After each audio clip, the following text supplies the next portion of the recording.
Councillors, and welcome to the Environment Community Committee meeting of the Toowoomba Regional Council for the month of October. The meeting is open to the public and also be live streamed. So I'd like to thank those who are in the room with us today and also acknowledge everyone watching via Council's social media channels. I'd like to welcome the CEO, Brian Pidgeon, General Manager Nick Hauser, Mayor Paul Antonio, Deputy Mayor Jeff McDonald, Portfolio Leader, Environment Community Councillor Tim McMahon and fellow councillors. I'd like to open the meeting by acknowledging the Aboriginal parties whose songlines traverse the lands we meet on today, the Western Waka Waka, Guyabal and Jarrawa peoples, and pay respects to their elders past, present and emerging, for they hold the rich traditions and bold ambitions of Australia's first people.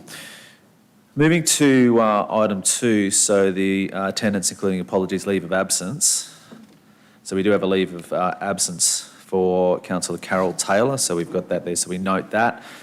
And also I think it's worthy to acknowledge that Councillor Taylor is overnight at the IPWEA Awards, of which Toowoomba Regional Council fared very, very well with a number of our staff and different projects that were awarded. So it is a proud day for Toowoomba Regional Council. So with Nick Delaney picking up Emerging Professional of the Year, Nathan Whittaker was Team Member of the Year, and also awards there for the Clinton Waste Management Facility and also our Principal Depot. So I think that's worthy of acknowledgement and celebration today. So that's also a reason as to why Councillor Taylor is absent today. Councillors, as always, I think it's prevalent the way that I start each of our meetings as well. We note that it is Mental Health Awareness Week as well, which is an important thing to consider and something that we talk about at Toowoomba Regional Council through culture and the importance and values around that. So, as always, I start the meeting with the message of obviously I'm welcome to open and honest and frank debate, but ask that it's done in a respectful manner with the overall message of hard on topic and soft on people. So with that, we'll go to item number 3, which is the first on our agenda. So it's the reception of the Rail Trail Feasibility Report. So I'll hand over to General Manager Nick Hauser to introduce this one. Thank you, Councillor O'Shea. Good morning, councillors. Councillors, these rail trail feasibility reports were funded by a state government grant. There's some community interest naturally in the development of these rail trail corridors for recreation and their tourism potential. The feasibility studies tell us that both trails are feasible with good design, with a positive return on investment for the local economy should council choose to invest in and develop those rail trails.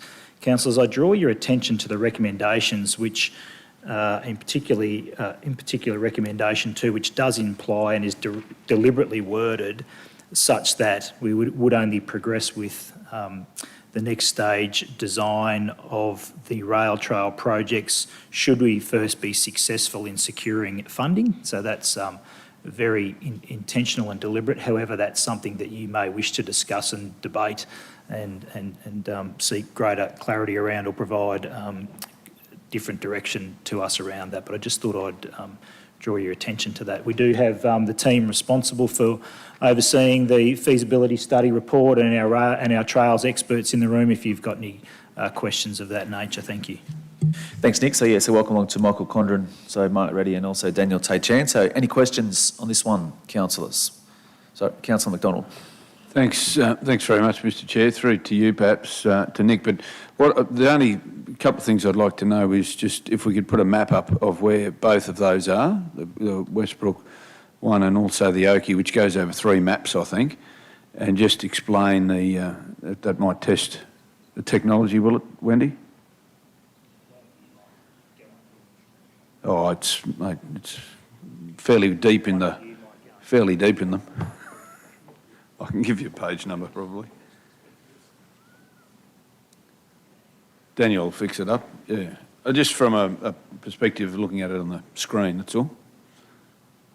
It certainly sounds like the Westbrook to Wairima one would be, if I could through you, Mr. Chair, to Nick, would probably be the most attainable in the short term, not just from a financial perspective, but also from a distance and the existing corridor that's there, I would have thought. Would that be fair to say? Yes, that's my understanding, Councillor McDonald. I think Daniel's probably the content expert on this one too, so once he's able to bring those maps up for you, he might like to make comment as well.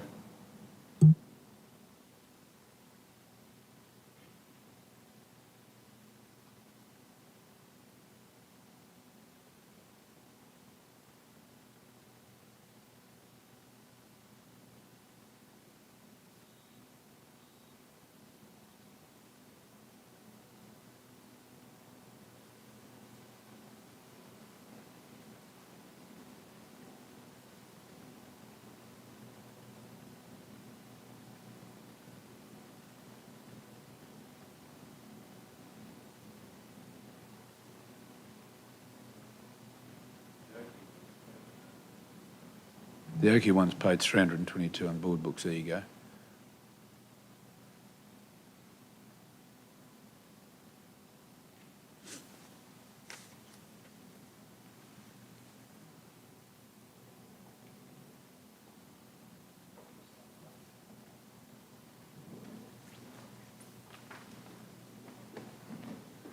We might tag team a bit on this one, councillors, where we need specific information. Daniel's far more familiar with the actual reports than myself, but let's start off with, what was the question, councillor? Just really wanted to have the maps up there, Wairima to Westbrook, seemed like the simplest one, obviously just from a sheer distance and what have you. So when you'd enter it on the eastern side of the highway, I would assume, that's where the entry point is? It comes fully into From Westbrook, I mean. Westbrook, yeah. Can we zoom in on that bit, please, Claire? At Westbrook end? Wendy? Yeah, thanks. Oh, Wendy, sorry. Yeah, that's all right. My apologies. I thought it was the Okay, eastern side. so it's where the main highway entrance, it's to the north of the, to the west of the main highway entry there. Without a pointer. Oh, I point there, do I? Oh, there you go. Wow. Okay. Main highway entry into Westbrook. There. It's at the end of Main Street before it turns out. So the crossing on the highways there, that's likely to be a point of where some work would be required. We all know that's a busy highway, so to actually get into Westbrook, that red point there would be the pressure point. But from there, it's pretty much a straight run then through to, it's a very straight run, through to the old siding outside of, just before you go into Wairima, behind the, how do I do this again? Okay. It's over in this area here, I believe the Wairima stores down in, oops. Oh, yeah. How do I do this?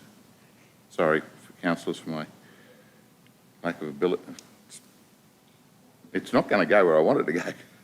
There we go. There we are. Wairima stores down in this general area here. It's that area up there. It's the old siding up behind the store.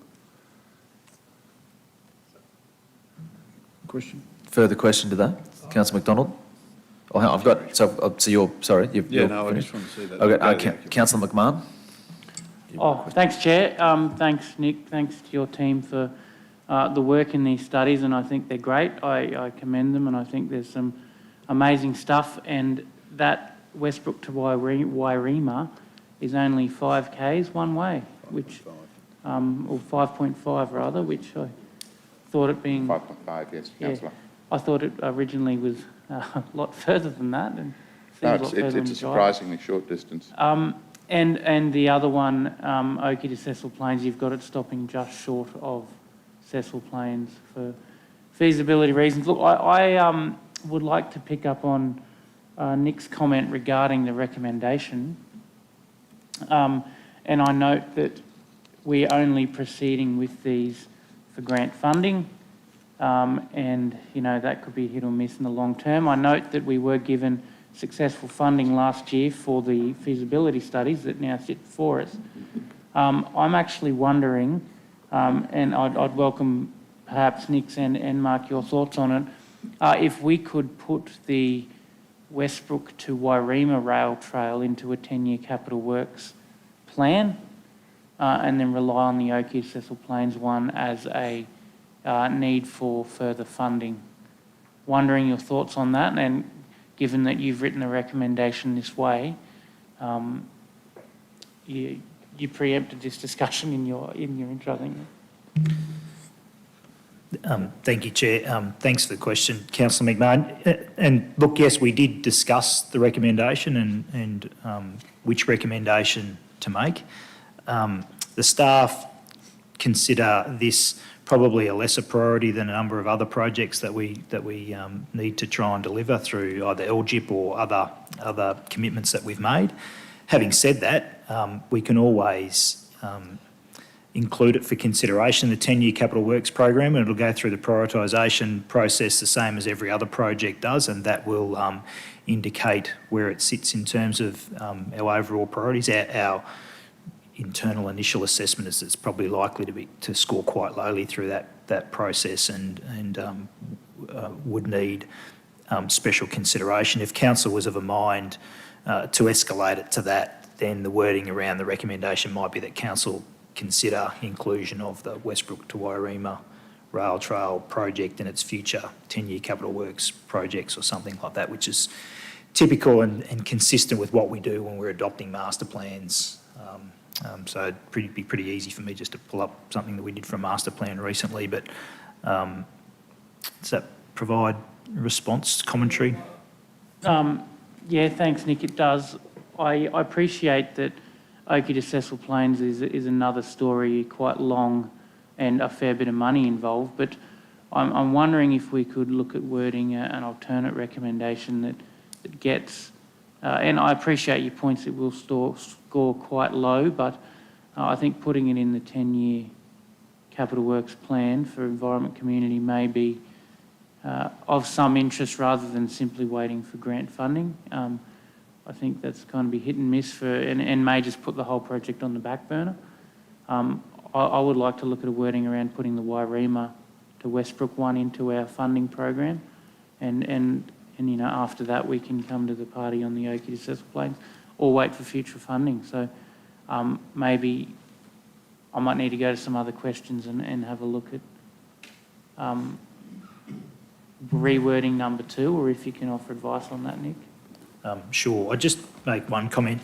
In terms of grant funding, we wouldn't sit around and wait for something to land in our lap. We'd proactively be scanning what's available, and this was a very specific rail trail funding program. So if that was to be continued by state government, and there are indications that it would be, then we would be proactive in pursuing those funding opportunities. But in relation to a recommendation, and I'll go and sit beside Wendy in a second and give her this one, but it might be along that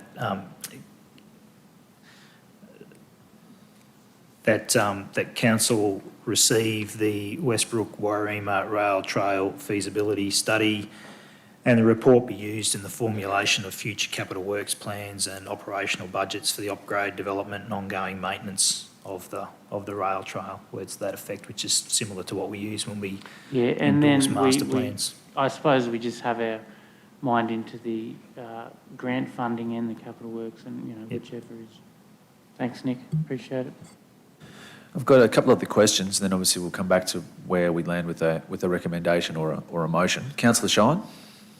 The point I was about to make before was that, as far as I can recall, the termination of or terminus, if you like, of the trail in Wairima is Obst Park, which is, I suspect, further on than the railway siding, but I could be wrong about that.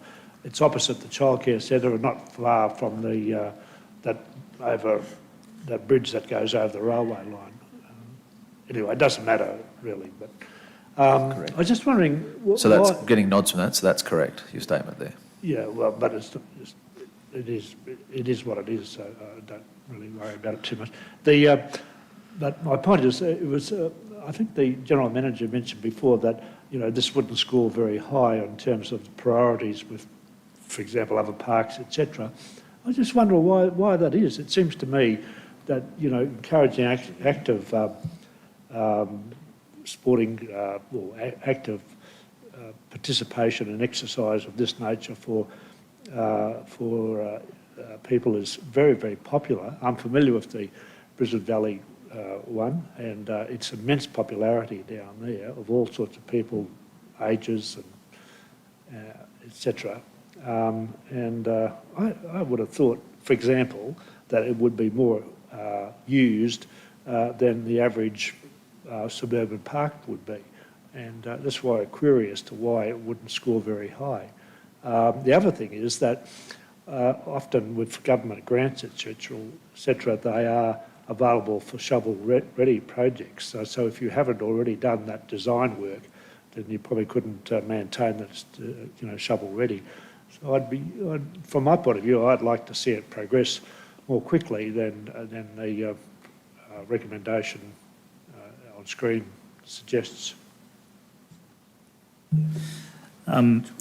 So in response to why it wouldn't score particularly highly through the capital prioritisation model, the prioritisation model prioritises renewal and upgrade of existing assets over new. So this is a new asset, so it wouldn't score highly there. It prioritises LGIP included projects, and this isn't one of those. So there's various categories under the capital prioritisation model that it wouldn't score as well as other projects on. You're right, it would be very attractive for participants and all those sorts of things, but however, their weighting as compared to the other financial parameters are somewhat lower. I take on board your point about having projects shovel ready. We're talking about the first stage of investment from council is to do the design. So the grant application that we would be seeking would be for the design. Council can choose to fund the design itself. Certainly, again, that will need to be prioritised amongst our existing commitments and priorities and workloads and resource capability. But if there's a desire to do that, we can certainly do so. And you're absolutely correct. If we have design progressed, developed, and ready to go, it makes it much easier then to pursue capital grants. Funding. Just to follow up on that, just from your experience, at a ballpark figure of what that design work for, a straight sort of, I don't know if there's many culverts or bridges. From memory, might be one or two. From my experience, I have none to draw on. I've never designed a rail trail before, but I think we might have had some information in the report about the design. So sorry, I'm just trying to bring that up. Thank you, Michael. If you would, that'd be great. Thank you for the question, Councillor Shine. Yeah, in general terms, indicatively, because we haven't done rail trails specifically, but we've put in an indicative design cost of approximately 10% of project. So Wairima is, I think, just 1.49 million. So roughly about $149,000 to $150,000 indicatively is what we'd require for a detailed design and construct, and that would then leave us in a situation of having detailed costings and the ability, as you say, to have a shovel-ready project. Just another point in relation to the Wairima, Westbrook, obviously, in the longer term, we're expecting significant population to develop and emerge in that area. Currently, they're reasonably low population base of approximately 4,000 and 4,000. So it may well be, from a council perspective, that in a couple of years' time, the progression of that rail trail would make more sense than immediately now. But as you say, if council wish to sort of expedite, for example, the cost planning and detailed design, we can certainly do that if directed so by council. Thanks, Michael. Councillor Hara-Sullivan. Mr. Chair, I am hugely supportive of this. I just think it's fantastic, and I don't think it's just going to be the people on the southern side that are going to use it. I mean, you think, where else really can you, well, it probably is with kids, I don't know, I'm out of that sphere now, but I think to bring economic benefit to the towns of Wairima and to Westbrook, the jumping on and jumping off, I think it will be amazing. So I would really like to find a way to fund that design and to expedite the progression of this, because I really think it is the sort of project that we as a community that wants to support sport and healthy living this is something that feeds right into that. I guess my question is about the highway crossing though. Like what sorts of things would you be looking at? You talk about expense, I would imagine that. What sort of things could you possibly have there that would be safe?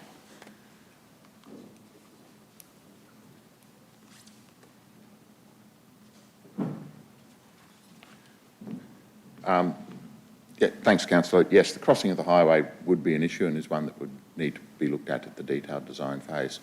We've not really gone into that in any great detail. We've left that for detailed design. The intent of this study was simply to look at whether the rail trails as a concept were feasible to go any further with before we invest money in those further investigations. Thanks, Mark. Just another question, Chair, if I could. The fact that, sorry, I'm a bit confused. The fact that they get included in the 10-year capital works program, then does that preclude them from grant funding, no? Not necessarily. I guess Not it depends on the conditions of the grant funding. Some grant funds do exclude projects for which council has already provided funding, but it depends on the grant program itself. Thanks, Nick. Thanks, Councillor O'Sullivan. Councillor Carl. Thanks, Chair. Question, we actually might have to debate this one, I feel, with the additional part of the recommendation, because my question is, well, prior to that, I think the staff have outlined some pretty sound reasons why and where and how we should progress this, but with that third part in, I'm happy for anyone to answer it, CEO, Finance, Nick. As I understand it, I stand to be corrected, but a council directive, and that seems to me like a council directive, trumps the sensible coordinated approach to our prioritisation model. Because part of our prioritisation model, if council says we want to do something outside of dare I say, a sensible merits-based system for prioritisation, we could actually look at, as this suggests, bringing it forward out of sequence from other priorities, and particularly around the LGIP and those things that sit in the system. I'm happy to have a go at that one first. The way I read that and my intent in putting that forward is that that's not strongly worded enough to indicate a council decision that the project is approved and will go ahead. So if it were to score 100 points and be an automatic inclusion, it would need to be worded such that council approves the project and provides the funding at the next budget. This is, and maybe the words need to be changed a bit, this was intended that it be listed for consideration. So that doesn't give it an automatic qualification. So it might be that the report... sorry for jumping in, Yep. GM, but it specifically states a capital works plan and operational budgets, whereas up in the second part of the original recommendation, that in the event council is successful in securing grant funding for detailed design consideration to be included. That is the next phase of the project that I see it, but we're jumping the process here. I stand to be corrected, but it appears to me that we're putting it on the plate of budgets here ahead of a necessary step. In my experience, that council decision wouldn't score 100 in the prioritisation process. That's not a council decision to proceed with the project. So there's a directive to put it in the works programs. For consideration. Maybe the words for consideration need to be put in there. So capital works plans and operational budgets for consideration. Just a comment, Chair, if I may, yet another reason why to revisit the prioritisation model that we use. Thanks, Councillor Carl. Just to, if I can just ask a question or confirmation on that point, I suppose all this would be doing, what are we right in saying, is if, with what's before us there in bold, is essentially that the project is then used as part of formulation potentially for capital work. So whether it appears below the line, above the line, or wherever it may be, and then it goes, so it would still be in our budgetary process. It's vice versa to if it's with the original recommendation, which is there, would just mean that it isn't in that process. However, we are still going to be potentially sourcing funding. Correct. Any other further questions for this one? Councillor Summerfield? Thank you, Chair. Thanks, guys, for the brief on this project. And I too have the prioritised budget process was my concern, based on what General Manager Nick has said. I think I'm more comfortable that the right decision will be made through the prioritisation program or process, and we need to remember that we'll only get 50% funding as well when this sort of thing occurs. But I'm really interested in these projects. Obviously the quick, easy one is the Westbrook-Wairema one. I think these are great for our region, that we have these trails around the place. I've got a on-the-ground question, which I've never done a rail trail. So I'm just wondering, what do you actually do to prepare the corridor? It's not concrete, is it? It's just earth compacted or something, is it? Yes, so you could do either. I think that this trail wouldn't necessarily call for concrete, certainly not for 5 kilometres. You might do 100 or a couple of 100 metres of the rail trail head, perhaps, but otherwise it would just be compacted, whatever suitable material, whether it's decomposed granite or whatever else it might be, and then ongoing maintenance to keep it free from weeds and all the rest of that sort of stuff. Yeah, okay, thank you. So I guess my question then comes back to, we'll need to get the detailed design done first, because as was an example just before about crossing the highway, what that would look like, and therefore the estimations that are written in here financially could easily be totally different once that detailed design is done. So to me, the important thing is that we actually do the tick today for consideration in a future budget for detailed design, but not actually developing the rail trail.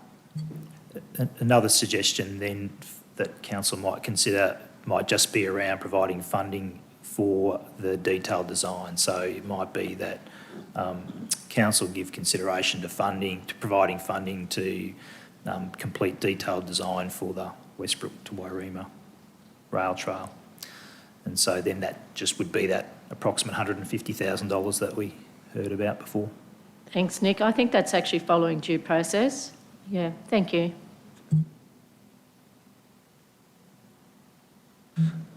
Thanks, Councillor Summerfield. Sorry, I've got a few. I've got Councillor Shine. Fine.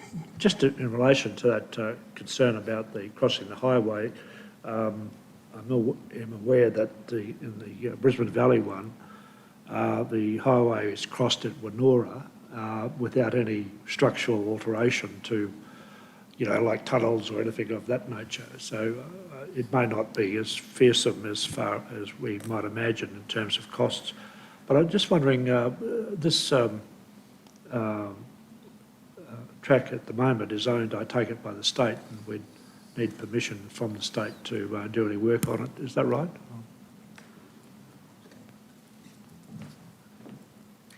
Yes, you are correct, Councillor. The disused rail corridors are owned by the state, vested with the Department of Transport and Main Roads. That's a similar state as to what we have with the Brisbane Valley Rail Trail also. They remain the owner of the land. We have 4 separate councils have subleases with them along that alignment for the Brisbane Valley Rail Trail, and we have an advisory group and a steering committee involving both community members, representatives of councils and representatives of DTMR are involved in the management of that major undertaking across 4 councils. My understanding is that for these smaller ones, we'll be looking at pursuing a level of lease of the land through DTMR, and council take on the responsibility rather than the bigger arrangement that we have around the BVRT. I've got Councillor O'Hara Sullivan. Thanks, Mr. Chair. This might be a bit left field, but can someone show me on the map where the old Wairima sewerage treatment plants ponds were, where there was some talk at one stage about proposed wetlands? They're probably not actually on this map that's part of it's this. nowhere anywhere near. Yeah, they're further to the south on the way to Cambodia. Oh, gotcha. Okay, thank you. That satisfies your question? Oh, I was just thinking outside the box, you know. Thanks for that. Councillor McMahon.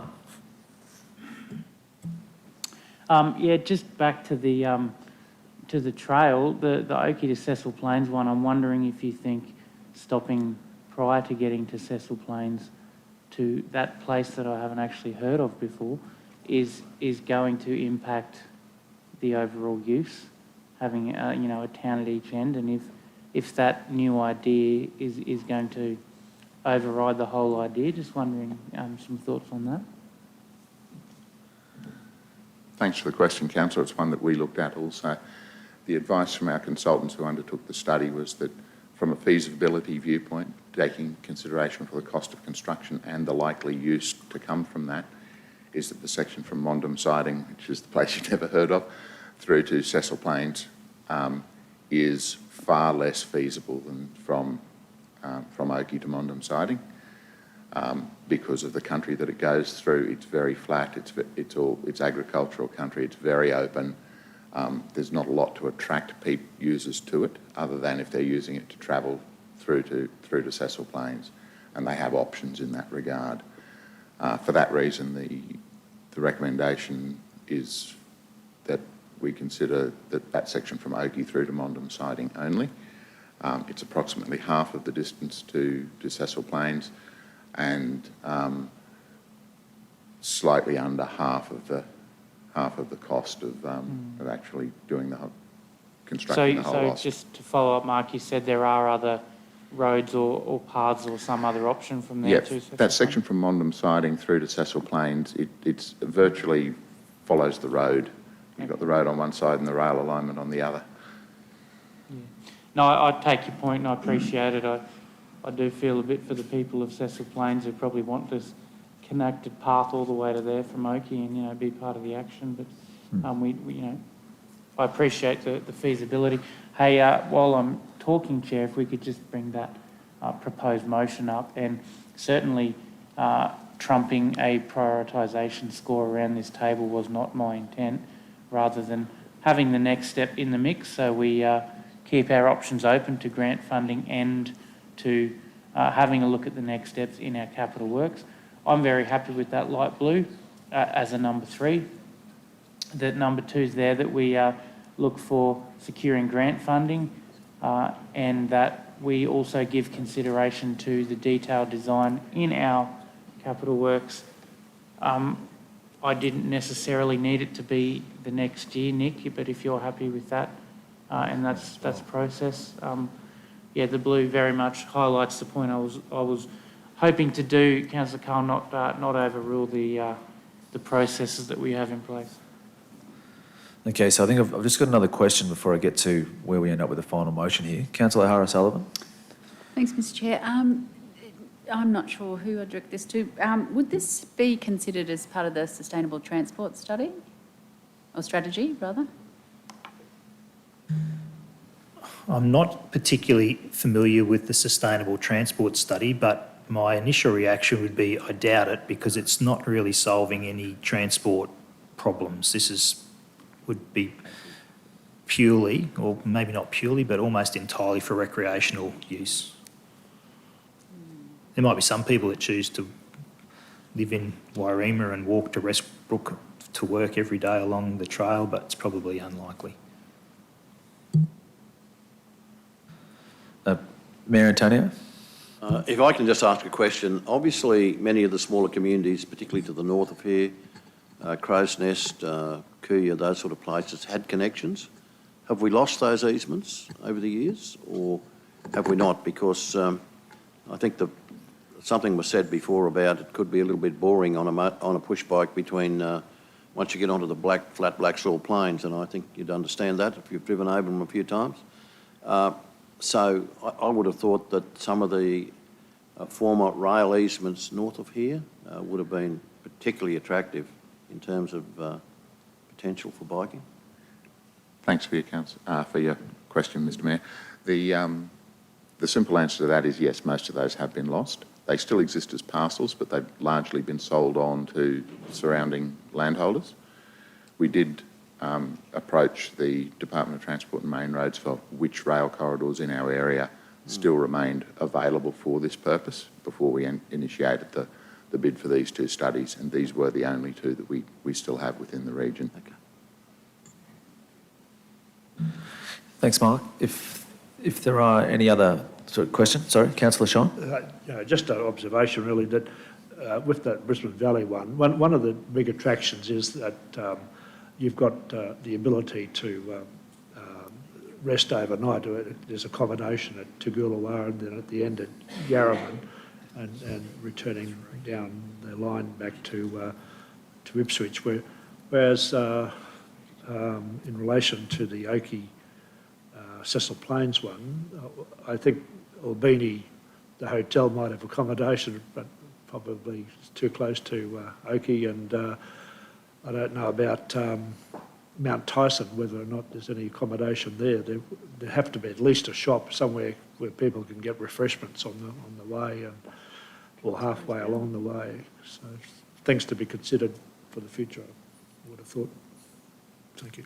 Thanks, Councillor Shine. If there are any other further questions, so we've gone back and forth with this a bit, councillors. So between General Manager Nick, we've tried to summarise potentially what we've reached in terms of a recommendation. So before you, we have one that Council received the Westbrook-Warringah Rail Trail Feasibility Study and Oakey Cecil Plains Rail Trail Feasibility Study is attached to this report. And 2 would become that Council give consideration to funding the detailed design for the Westbrook-Warringah Rail Trail in the 22-23 financial year. Councillor McMahon? Sorry, Chair, I'd also asked that the previous second one be retained so that we keep our options open for grant funding. Can we not have both?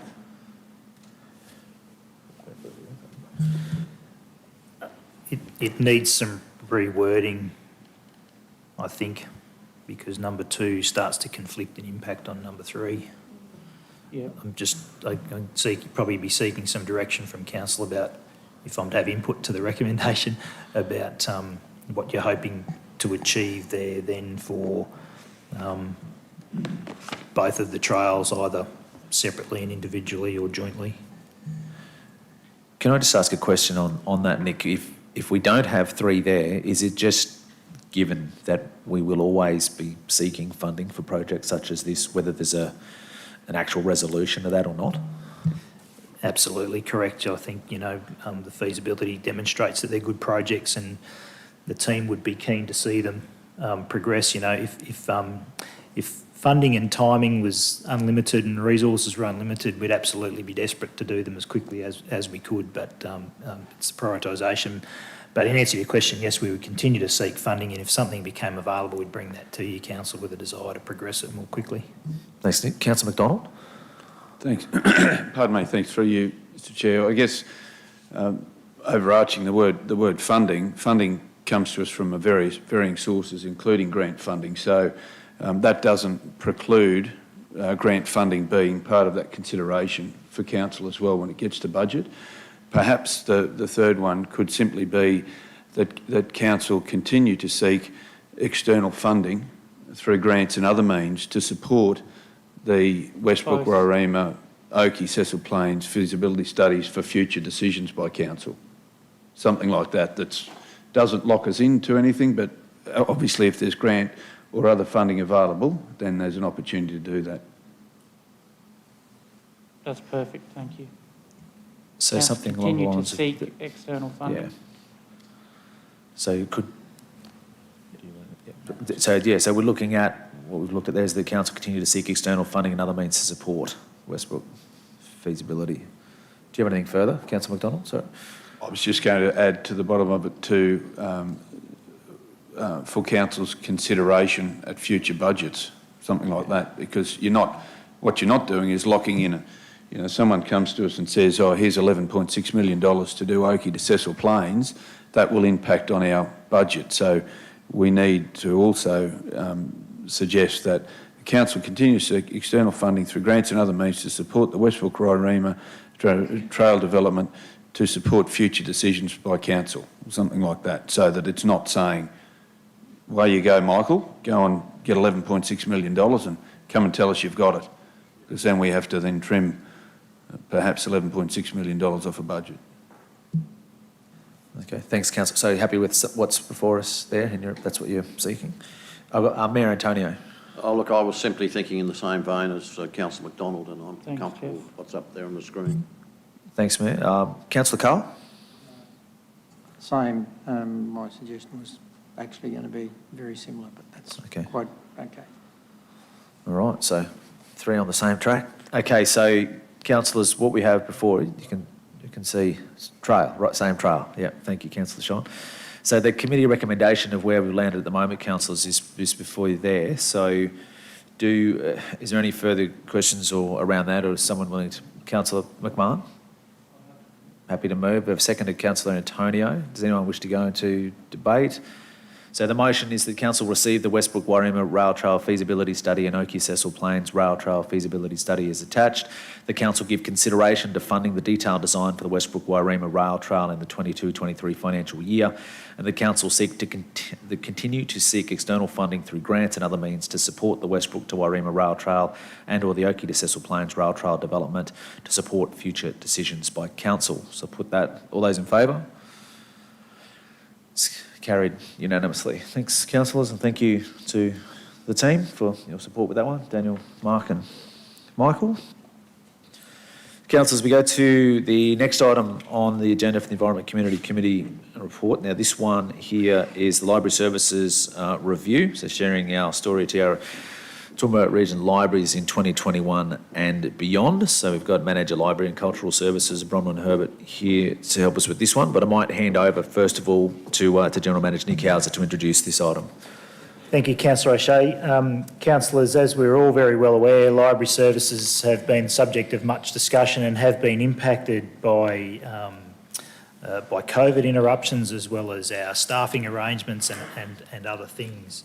And we have been having a very close look at the past provision of our services and how they're received by community, and we've done that with some assistance by an external agency, being CERM PI, and reports are attached for your information in relation to those findings.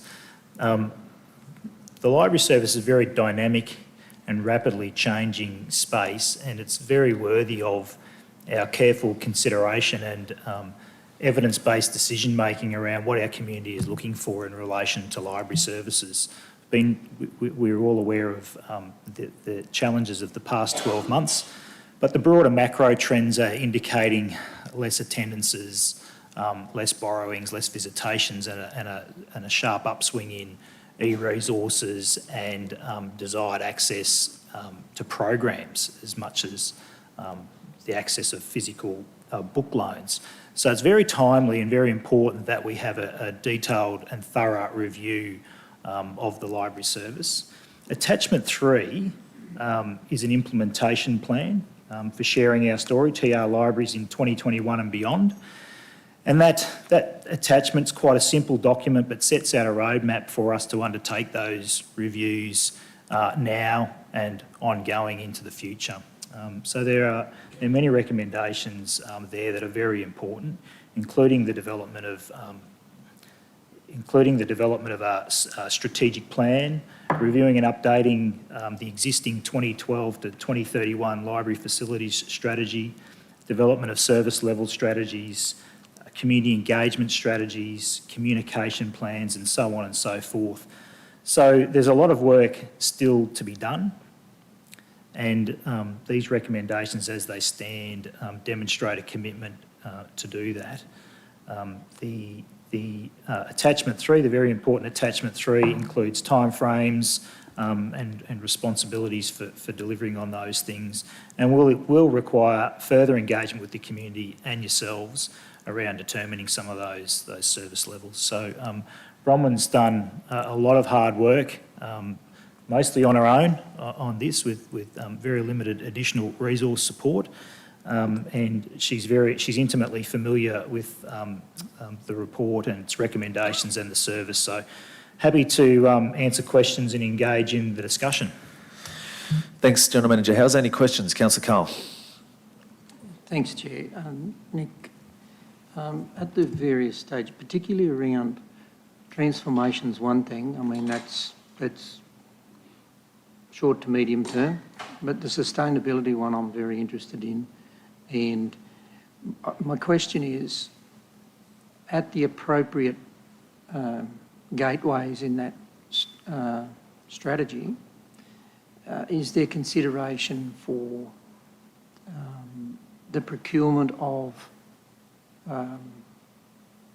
knowledge and around, particularly the way we know that libraries in 10 years' time will be very different to libraries today, and because of the changing environment they're situated in, people's needs, the way people communicate, a whole range of things. So is there consideration in those gateways for that sort of procurement of knowledge and external expertise, for then that to come back as part of, you know, what is considered by council, in turn what is put out for consideration for the community, those sorts of things? That's a really good question, Councillor Carl, and the answer is yes, absolutely. I think it's really important for us to be looking outside of our own experiences to see what other opportunities exist and what the expectations are. There's a great line in the report, and it's just above the consultation undertaken. It says, as with many complex and large services, the need to balance the current needs and demands while positioning the service for the future in ways that have not been fully imagined is a challenge, but one where there is a great onus of responsibility to be relevant for future generations. So I think that paragraph encapsulates what you're saying, that it'll be very different in 10 years' time. And I've highlighted that paragraph and circled, a future that has not yet been fully imagined. We're making decisions not only for now, which is very important, but also ensuring that we don't design out future opportunities and allow the flexibility to adapt and change to changing needs. Thanks, Councillor Carl. Councillor Von Hoff. Thanks, Chair. Nick and Bronwyn, first of all, I'll say thank you, Bronwyn, for the tremendous amount of work that you've put into this. I know that it has been a large body of work. So thank you very much. It's really great to have something before us. And also to Councillor Carl's point, tomorrow we're turning sod on the Highfields Library.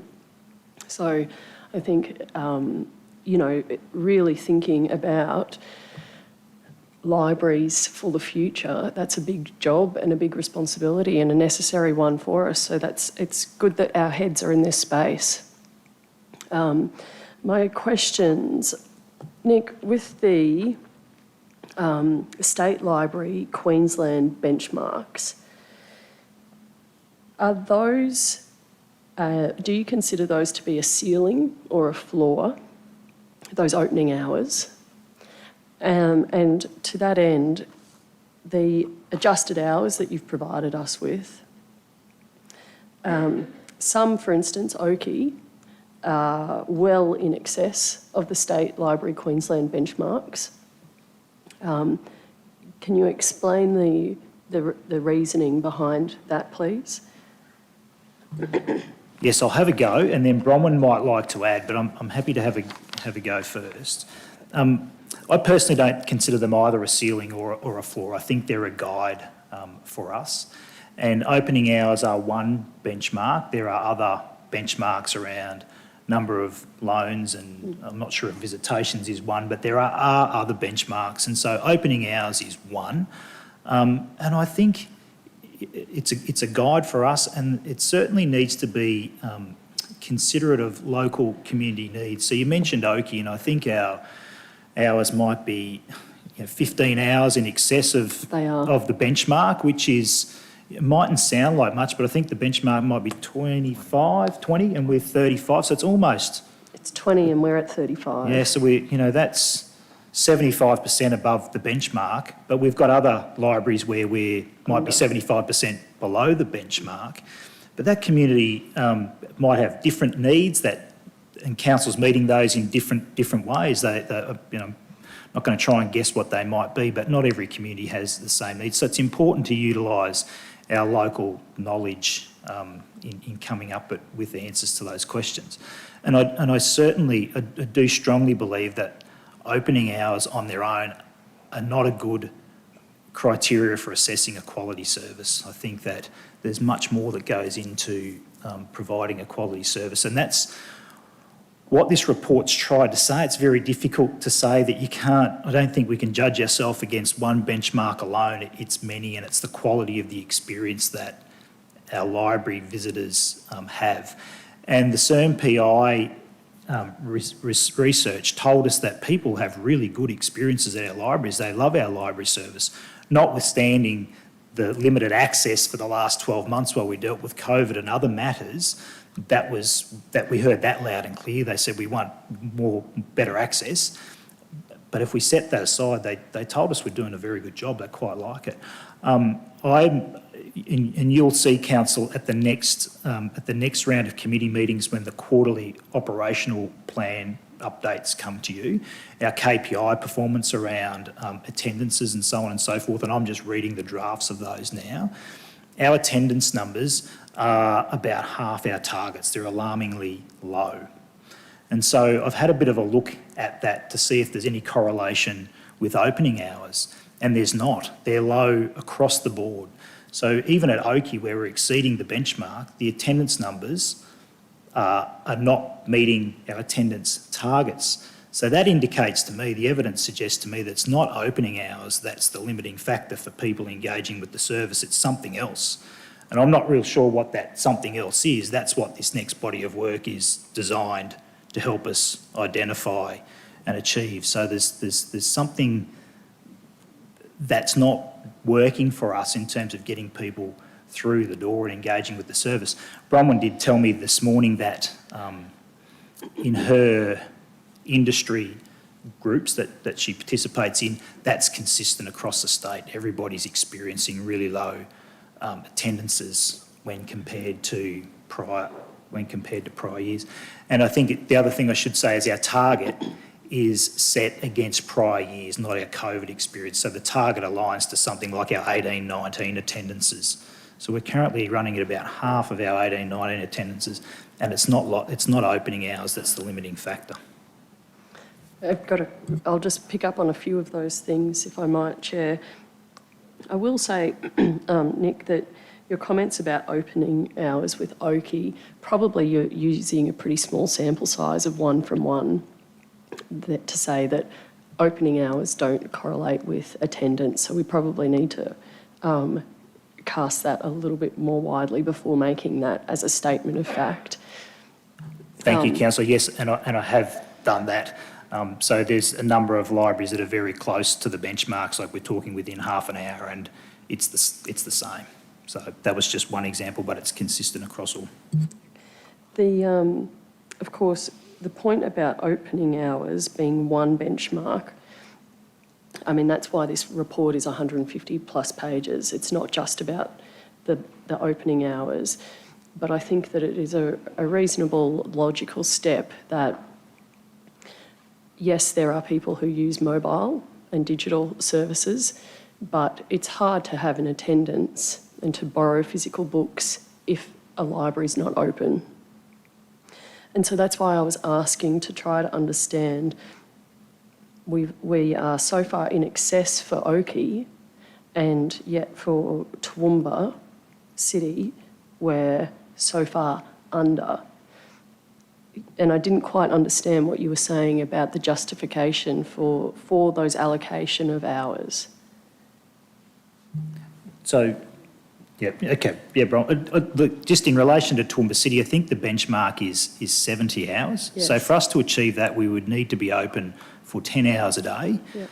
And I would question what additional value, how many additional visits we would get in those additional 10 hours. I think the solution for Toowoomba to achieve its 70 hours probably lies in a secondary library somewhere else that services the outer suburbs. So currently we have a city library in the CBD. And the library's facility strategy for 2012 to 2031 identified the need for suburban branch libraries, and that's where the answer lies, I think, not so much in opening this library for longer hours. Some of those nearer libraries will be servicing some of that 70-hour need as well for Toowoomba, although only a small amount. But opening for 70 hours, I just think we'd be open to have very few people attend. But anyway, I think Bronwyn wants to add to that.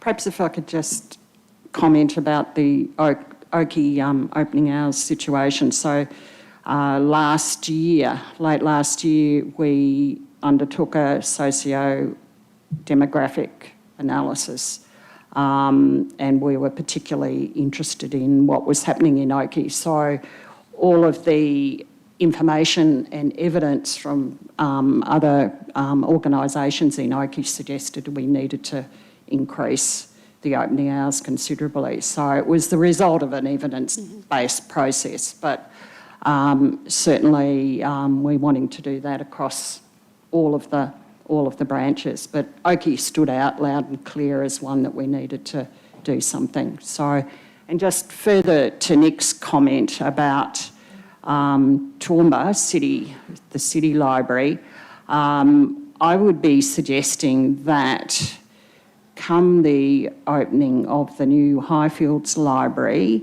that we see what the impact of that is on City Library.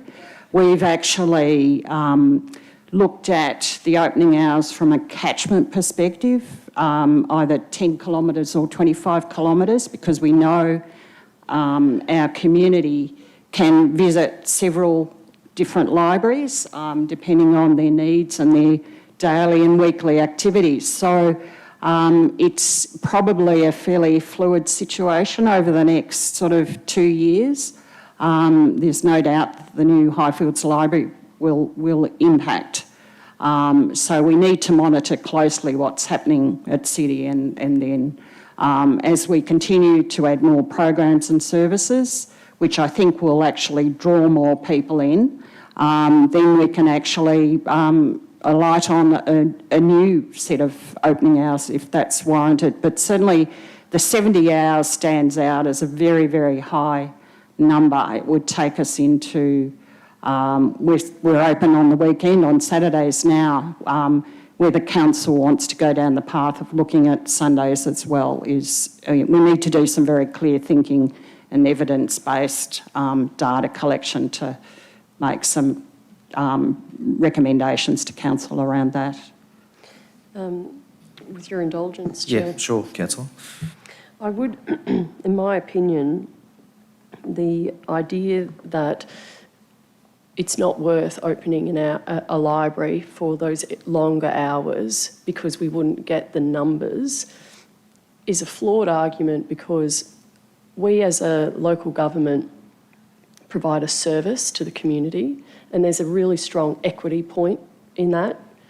So people who work shift work, for instance, or people who work 8 a.m. until 5 p.m, we have an obligation to also think of them. And yes, there might not be hordes of people coming through the doors, but it's about equity. And libraries and education are the great equity equaliser.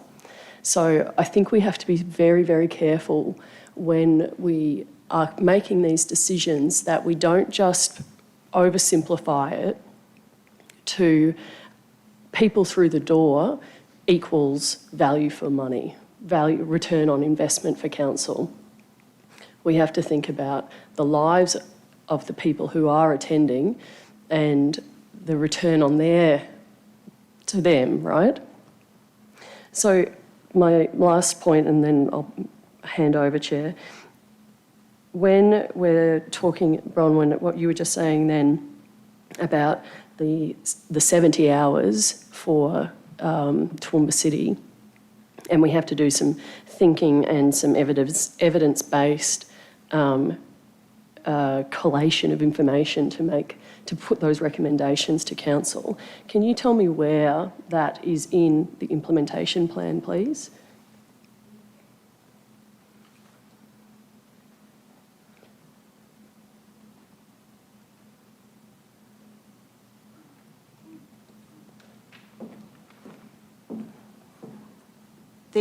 Can I say that there's not a specific recommendation relating to opening hours per se. It's something that we in the library service would want to do all the time, be constantly monitoring, but we can pick it up through the strategic plan can actually talk about access and equity at that level, that very high level. And also, it could be a theme through a number of these issues. The community engagement strategy, it could be a theme through that as we identify perhaps new and emerging groups where access connotes a particular type of, operational opening hours situation. So it's not specific, but it's something that we are thinking about all the time. It's an important management issue. Yeah, okay. I might come back to that I might just get General Thank Manager you. Nick. Thanks, Councillor James, and thanks, Bronwyn. I'd add, I think that hours, along with programs and services now offering, fits fairly and squarely in the level of service part of that report. So if I could just ask Wendy to scroll back up the page a little bit. So there, sustainability, develop a service level strategy. That's where we would discuss opening hours, the programs and services that we provide, and all those sorts of things would fit fairly and squarely there. So by March 2022? Yes. Yep. And will that allow budget? You've got to have money to Yep. be able to do this stuff. We're so aware of that. We don't want to ask for something that you can't do because you don't have the money and the resources. So that March 2022 timeline, are you confident that any additional hour requests would be met through the budget review process and that March 2022 fits nicely? March 22 we would be looking to include that in the 2022-23 budget development then. I'm looking to Anne-Marie and I reckon the timeline will be pretty tight, but it'll be coming in around about then, but we'll have some ideas.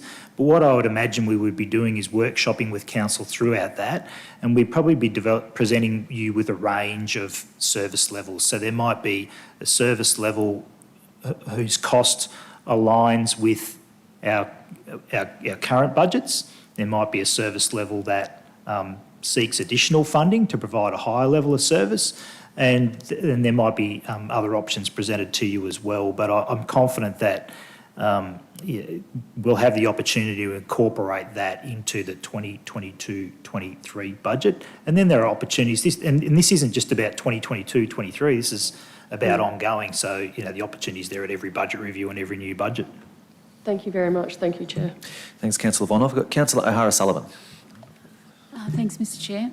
Nick, I was glad that you raised about the 92% performance of the staff that came out of the review.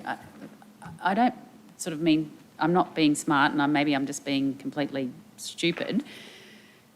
We've done this review to then come up now with this implementation plan that we need to have a strategic plan, we need to review our hours, we need to develop a service level strategy. I thought that's what the review was doing. So, I guess, there just seems like a whole lot of work that we still need to do, and I guess it's going to Councillor Von Hoff's point. Do we have the energy, do we have the time, and do we have the money? I think any good review includes a number of phases, and the first phase is the background research phase, which is what we've been doing. So I acknowledge that perhaps there's some misunderstanding or confusion around what that would deliver for us. However, it's a very, very important first stage for us. For me, I think having some strategic direction around what we want our library service to be is really important. It's the service level strategy that will have that nuts and bolts operational detail that we're all interested in, that perhaps is what you thought we were going to be presenting now today. So unfortunately, it's a big job. This hasn't been done for our library service ever. And after having recently reviewed those KPIs and those statistics, I'd have to, they're really good indicators for us that the service is probably not delivering for our broader community and doing what we would like it to do. So it's important that we do some strategic work and intervene. So just to follow up, Chair, so a strategic plan, there has never been a strategic plan for the library? We've had the Strategic Library Facilities Plan, which talks about the provision of physical facilities, the library branches. Its implementation has been slow. We've done the City Library and the new Highfields Library, but they've taken all of our time and priority and resources to do those things. But in terms of clearly articulating the broad diversity of the service that we should provide, that hasn't been there. And that work takes a lot of time, as you know, doing any strategic document takes time. Can I say quickly, just the mobile library service, has it, what's sort of, this is a level of detail, I know that's sort of a bit below this, but what's happened with it over COVID? Has it gone quite nuts?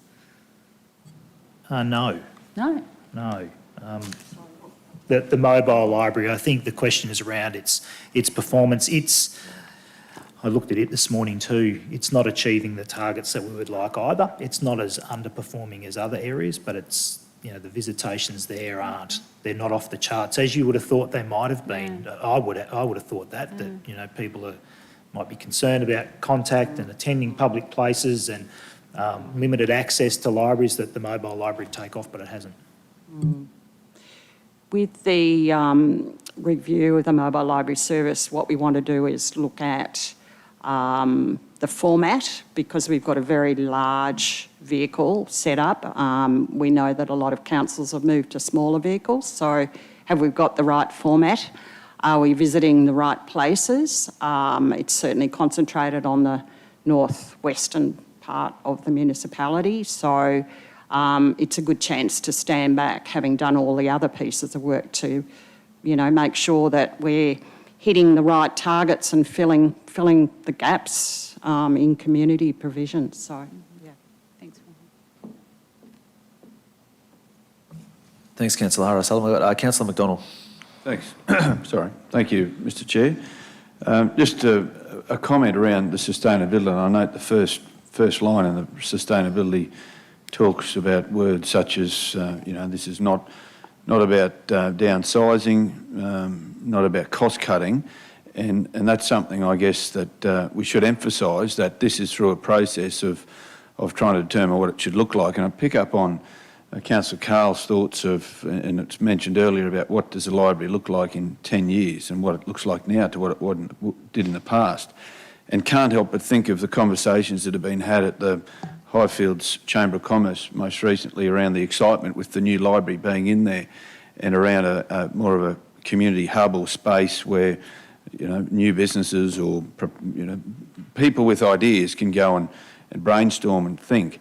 And I just wonder whether part of this strategy, and maybe it is in the transformation side of things, and could be a good one for David Quinlan to get involved in. We have customer service centres placed in areas which are substantially in different buildings to what libraries are. We have art galleries that are also separated in some cases to customer service centres.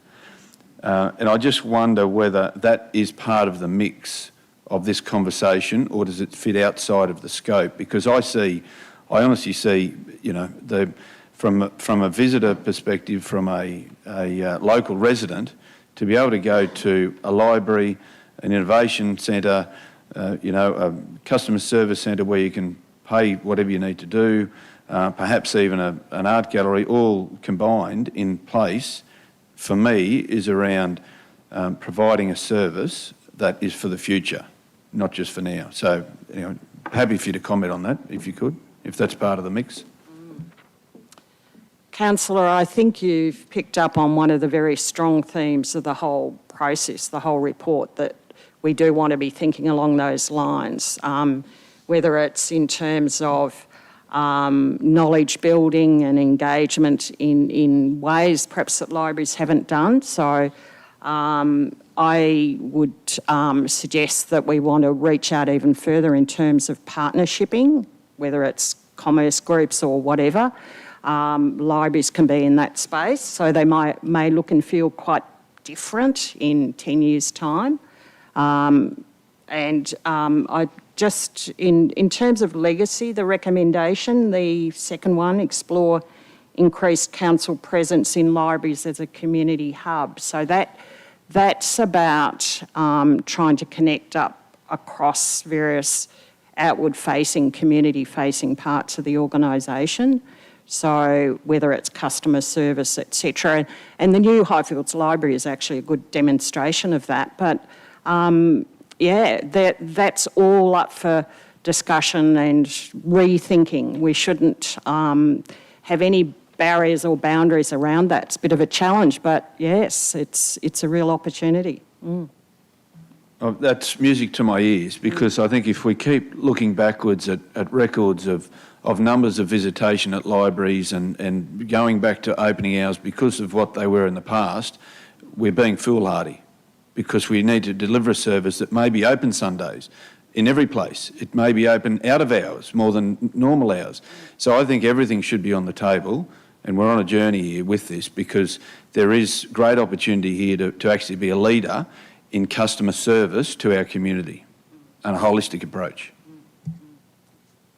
Thanks, Councillor McDonald. I think that ties right back into some of those points originally we had with Dr. Duncan Murray around relevance and sustainability. So I think they're key conversations. I think it's a good point around how Dave Quinlan and his area probably be involved in that. I've got Councillor Melissa Taylor. Thank you, Chair, through you.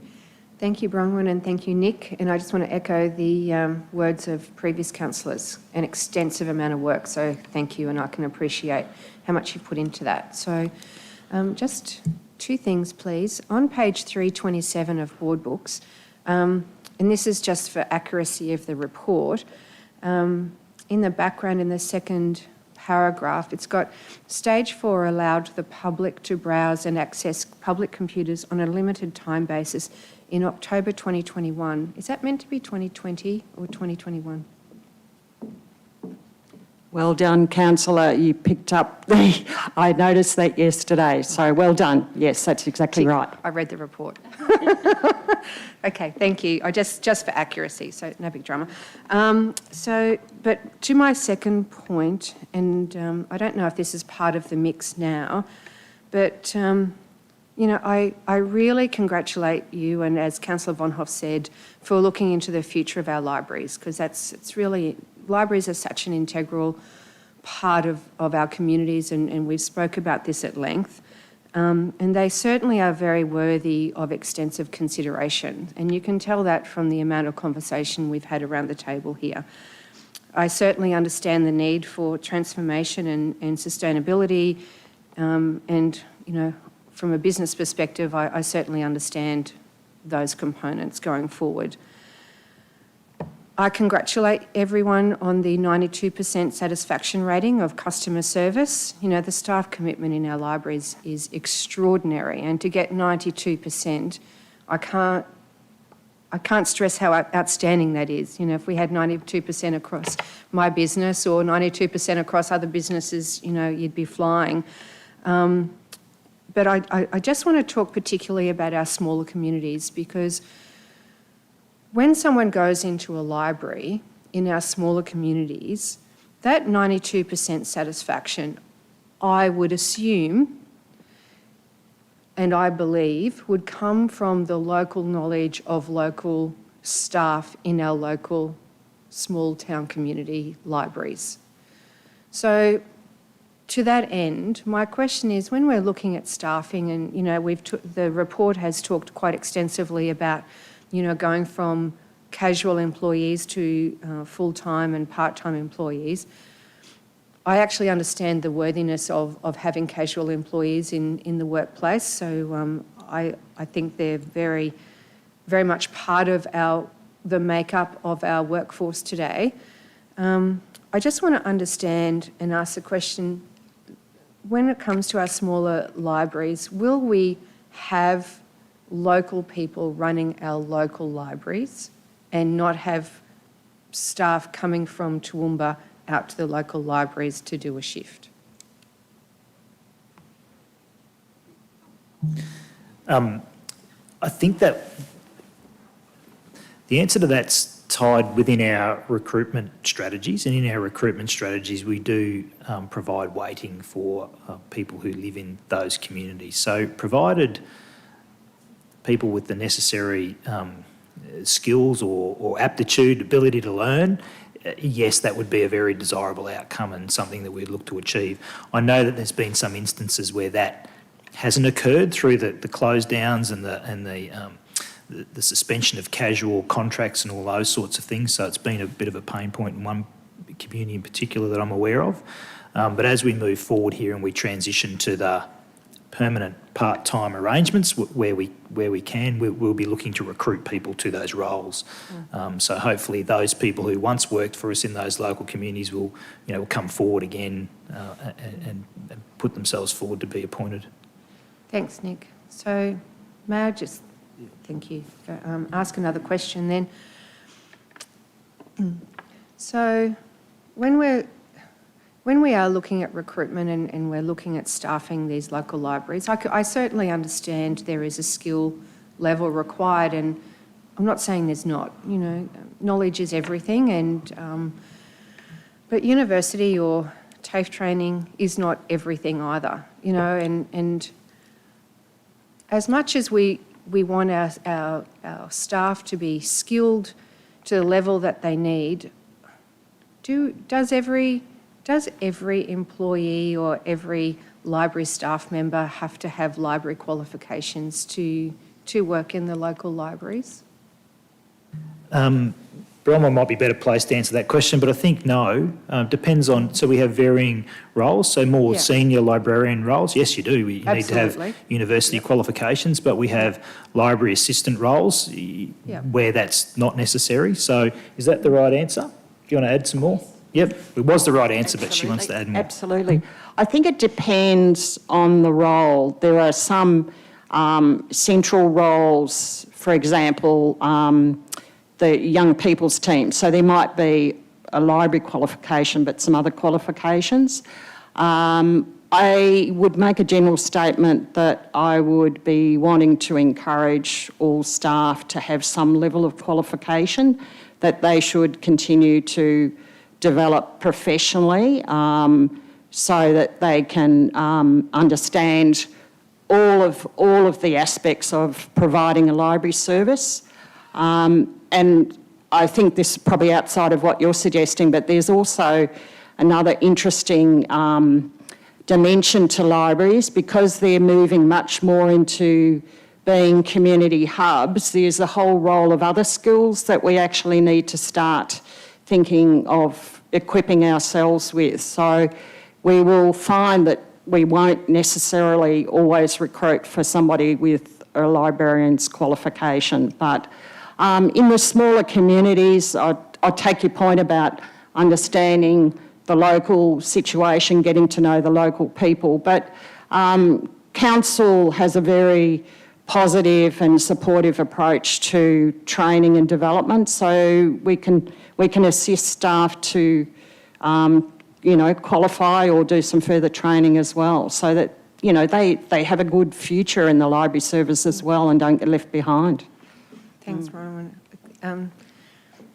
I do feel for some of the smaller communities, because there are a lot of passionate people within those smaller communities that just dearly want to work in our libraries, because for them they're adding to the community, and they may have been there for 10 or 15 years, but don't necessarily want or have the desire to do a TAFE qualification or to do, you know, a Cert 3 in libraries. I don't know what the qualifications are.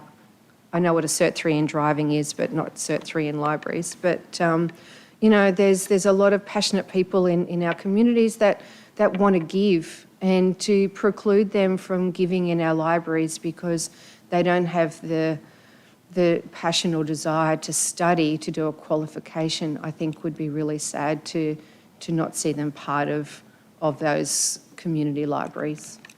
If we can just consider that, please. I'd just like to make a comment. I take your point, and, you know, from a recruitment philosophy, I think that it's more important for us to recruit for attitude than it is to recruit Yep. for skill. It's I a whole agree. lot easier to teach skills than it is to teach attitude. Yep. I've got 3 children, believe me, I know. So we can have a look at how our PDs are written and how we recruit with that in mind. And perhaps we can take people on board and commit to training them and providing training opportunities for them. That's something that we can look at. Can we also look at maybe volunteers, maybe? Do we do that in our libraries? Yeah, we do have volunteers in libraries, yeah, and that's another way to gain some skills, I suppose, with a view to future employment as well. It's important that people have got the capability, you know, just a desire and a passion sometimes isn't enough alone. I certainly understand that, Nick, but, you know, I'm all for one for Yep. having the right skill. Believe me, you know, wouldn't put someone in a truck that doesn't know how to drive a double clutch, synchro mesh gearbox. You know, you've got to have that skill. But Yep. then you've got somebody that's there to assist that skilled driver. Yes. You know, Yep. so I know I always take things back to a trucking company, but that's what Sure. I know. And, you know, I just, you know, there's some really passionate people out there that just want to be part of it Yep. and don't necessarily want to get in the driver's seat. I think it's a broader question around our, you know, it doesn't just go for libraries and small communities. It's No, around that's right. our recruitment philosophies and approaches. And like I said, I firmly believe in recruiting for attitude rather Yeah. than skill. And Absolutely. you know, I understand desire and passion. I bring things back to a sporting analogy. I've got a desire and passion to be captain of the Australian cricket team, but I'm dramatically limited by ability. Thank you. Has that been tested?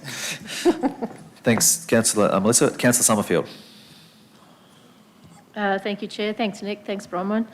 A lot of work here. Thank you for that. I wanted to touch on a couple of things, and one of the things I wrote down was understanding and providing good library services, ensuring that Mrs Smith or Mr Jones at Cecil Plains can access the library outside of their work commitments, and I think Councillor Rebecca touched on that as well. It's not as simple as opening for the hours when the most number of people are using it, because that provides an unfair bias and doesn't ensure that we're providing all those services to people. And then the second one around that was the mobile library service, which I used to regularly see out at Greenmount. The report indicates a focus on greatest need and ability to support communities across the region. So I'm a little bit concerned about that wording. To me, we should be providing that mobile service to all the towns that don't actually have a library. And I'm sort of talking towns, not villages. I think that it is our duty to be providing that mobile service. And it's always popular. Anytime I've gone past it, there's always people there. And certainly the staff in that mobile library are amazing. They're so friendly and helpful. So I'd like to think that those two particular items that I've mentioned are covered off in this broader plan to ensure that we do protect our community and provide the services that they need. Well, again, thank you. Thanks, Councillor Summerfield. Really good feedback and input. And you know, I understand that point about equity, and I'm sorry if I've given a misrepresentation that I don't understand that through my comments. I certainly appreciate that having a library open from 9 to 5 Monday to Friday isn't going to suit the needs of everybody, and we need to look for other opportunities, including out-of-hours access, where that works. But I think there's probably other opportunities too some that we are aware of and some that we aren't aware of. I've seen in other places library book vending machines where people can have access and get the book through the vending machine. We have our click and reserve and collect service as well. That's limited by the library actually being open for you to go and collect it, but it gives you access to the entire catalogue across the region, so you could reserve something that mightn't be at your library in Cecil Plains, have it delivered and then collect it the next time it's open. Perhaps we need to, I don't know how it works and what it looks like, but courier and postal services or other arrangements. So there's lots of things there, some of which we might have some ideas about, some of which we'll discover when we talk to other people that are doing really innovative things. But that question of equity, and we've seen it with what's happened through COVID, that libraries that used to be open on weekends are no longer, and people can't get there because they're working Monday to Friday, and Saturday was their time to get there. So we're addressing that slowly, and we've got proposed new hours that we're working towards now in relation to that. But this strategic work that we need to do might come up with some new great ideas too. Yeah, thanks, Nick. And I acknowledge it's a changing scene, and there were some good suggestions earlier. I think Councillor Jeff talked about, broadening the services that are actually delivered within the library. But just a couple more questions, if I could, sure. Mr. Chair. So just around the, on page 10 of the actual written report, it talks about additional opening hours being implemented as soon as staffing can be arranged. And it talks about implementing the adjusted opening hours by November 2021. Is that going to actually occur? Yes, we're working through that now. In actual fact, I was just distracted by an email that popped up that's the process for progressing that's actually occurring now. So I achieved another milestone just now in terms of delivering that. So we're on track to achieve that, yes. Oh, that's good news, thank you.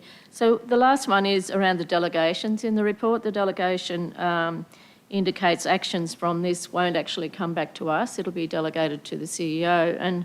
And for me, I think we need to ensure that we understand what it does look like moving forward as a result of actions implemented from these reports. So I'd like to see that delegation amended if possible to ensure that councillors actually see what's implemented from these reports, please. Thanks, Councillor. That's certainly the intent. The adoption of strategies, your involvement in workshopping the strategies and the service levels is what's intended.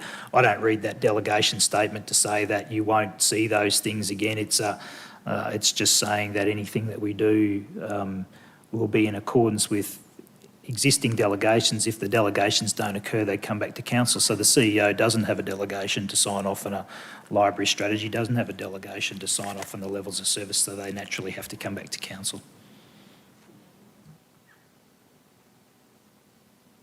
Thanks, Councillor Summerfield. I've got Councillor Carr. Thanks, Chair. Nick, listening to the discussion around the table, there's something that sort of comes to my mind around library function. If you ask 11 different people, you get 11 different answers. And I think at the appropriate stage on attachment 3 there, the implementation plan, the first point in sustainability, for me, I don't know whether it's at this point or not, but it'd be really great if we could hear back on, it's all right to say, consider a library and you lump everything in under a library. We talk about where libraries are going and they're possibly going to become more community hubs in the future, as Bronwyn's alluded to. But it'd be really beneficial to understand the makeup of social community interaction, knowledge-based activity, literacy, what does make up that, the percentages, because ultimately and around access and equity will look different for different communities based on the proportion of those services or suite of potential services. So for me to understand if we're hitting the mark at the appropriate time, you know, when you bring that back, I assume that sort of information will be there because it comes back to, dare I say, core versus ancillary.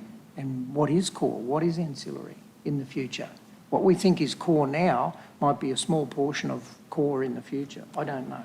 So that's the first thing is I'd really appreciate that understanding of what it is for a library in Oakey versus a library in the centre of town versus a library in Crow's Nest. There will be different proportions of those activities that happen, perhaps. Yeah. In relation to your first comment about drivers or key elements, I'm anticipating we'll pick up on some of those key themes about literacy, etc., in the strategic plan. So we'll bring a draft back to council, but we'll have a lot of commentary and opportunity for discussion, so we can better understand that. But when it comes back to specific communities, the service level strategy process will enable council to examine that. So we'll bring back a lot of information to you around those issues you're talking about there. Yeah. Chair, if I may,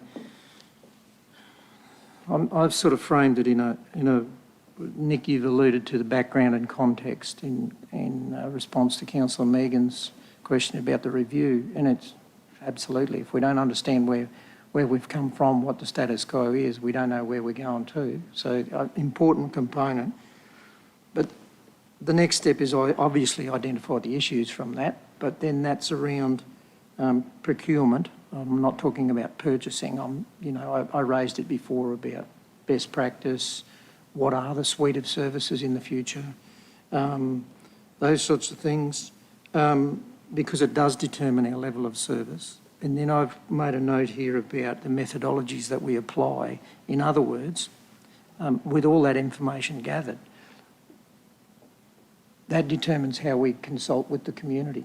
What methods do we apply in consulting with the community, and how that'll determine the value of content that we get back around what our libraries look like in the future. And then obviously in conclusion, significant outcomes that are likely to be put in place, and we should be able to say, well, this can be phased in at these appropriate gateways. We won't be able to offer everything all at once, the Big Bang Theory, but we'll be able to step through according to, and it's like any community consultation. So I guess that's some thoughts. That's how I'm choosing to sort of look at it as you bring it back. Thanks, Councillor Carl. Councillor McMahon. Thanks, Chair.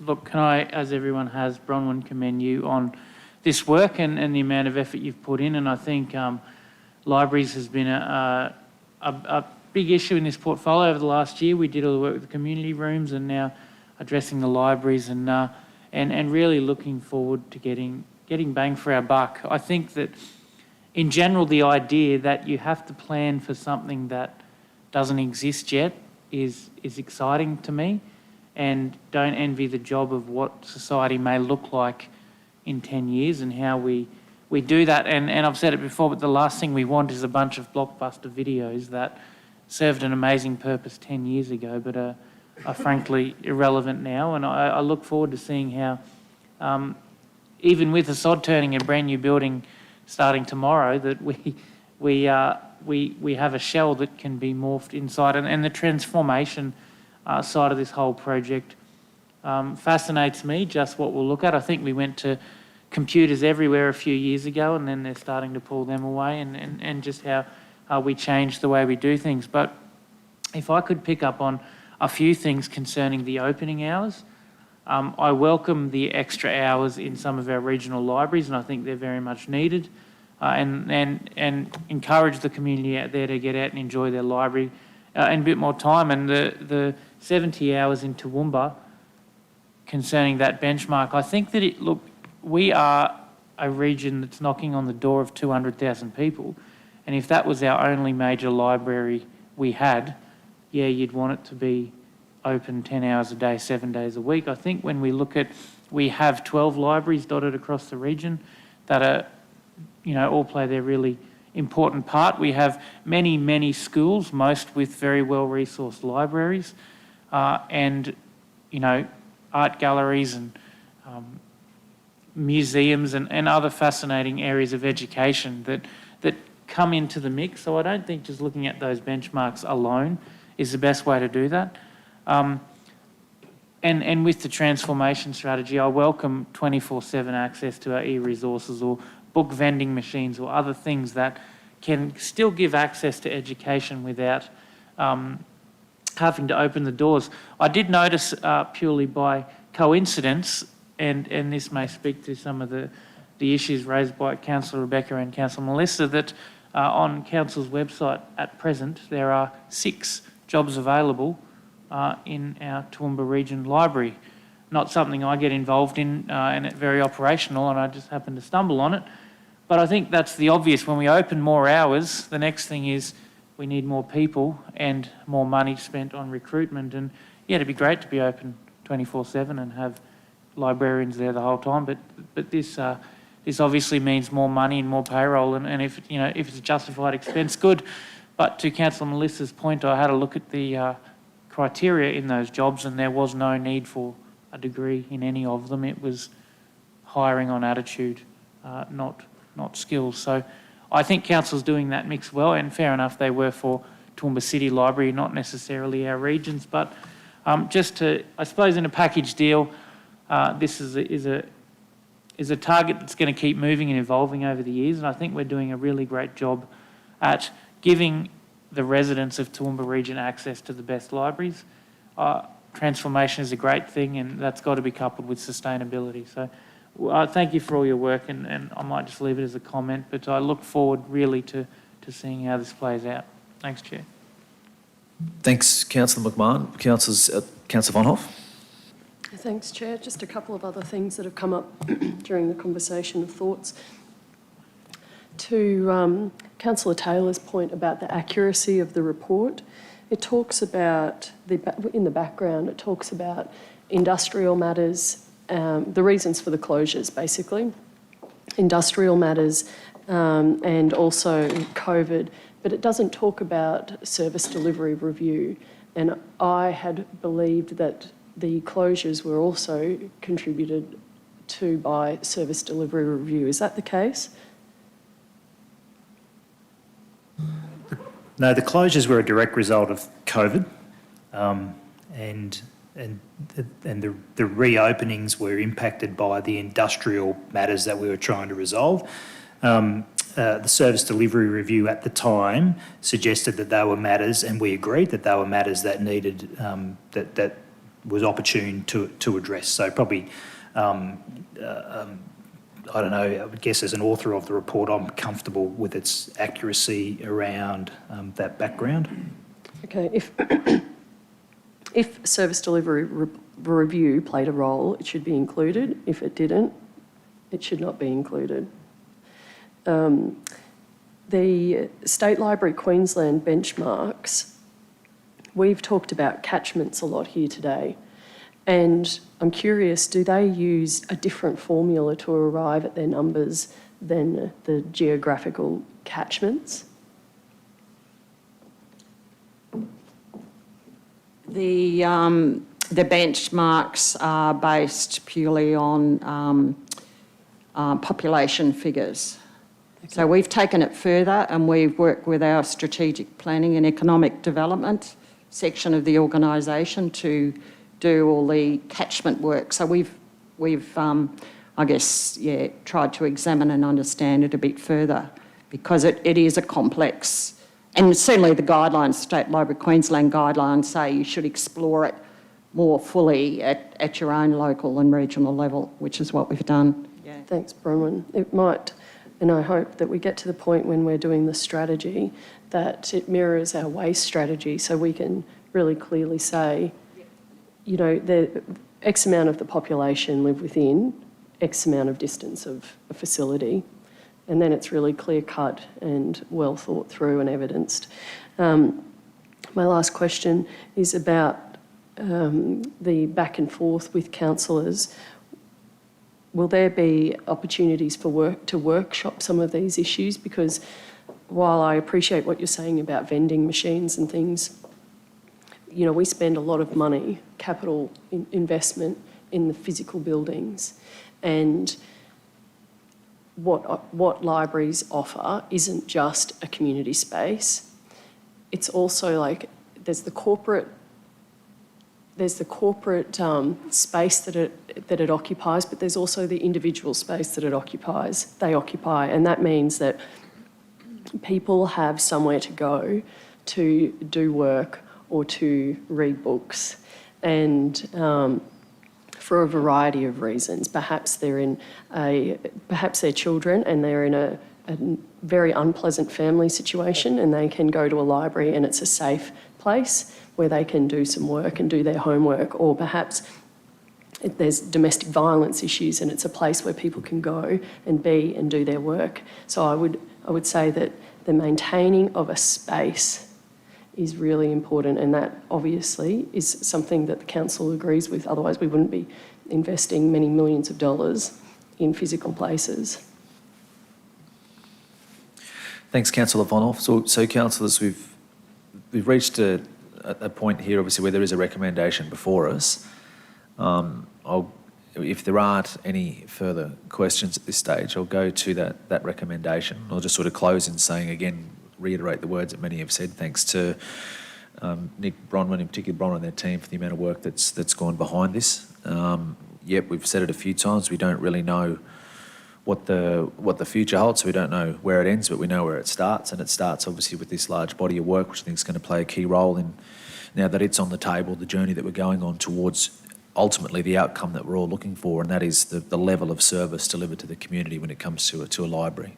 So I think that's an important facet of where we are. So, councillors, the recommendation is that council note the Toowoomba Region Libraries Report published by Surmi PO Uni SA August 2021, position statement on the Toowoomba Region Libraries July 2021, and 2, that council endorse the implementation plan for sharing our story, Toowoomba Region Libraries in 2021 and beyond. Do I have a mover? Councillor McMahon, second by Councillor Vonhoff.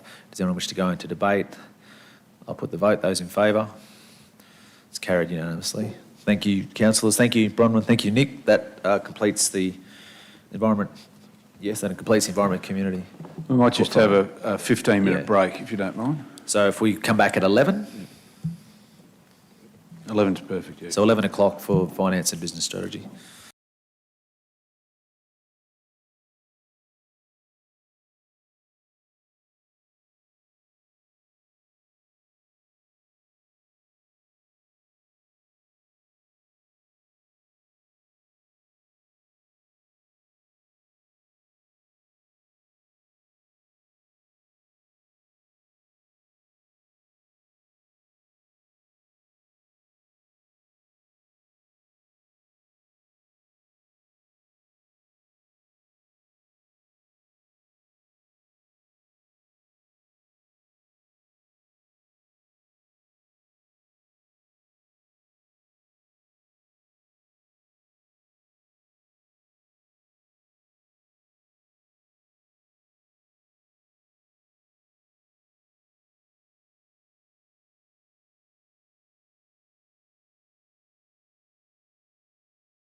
to the Finance and Business Strategy Committee for October.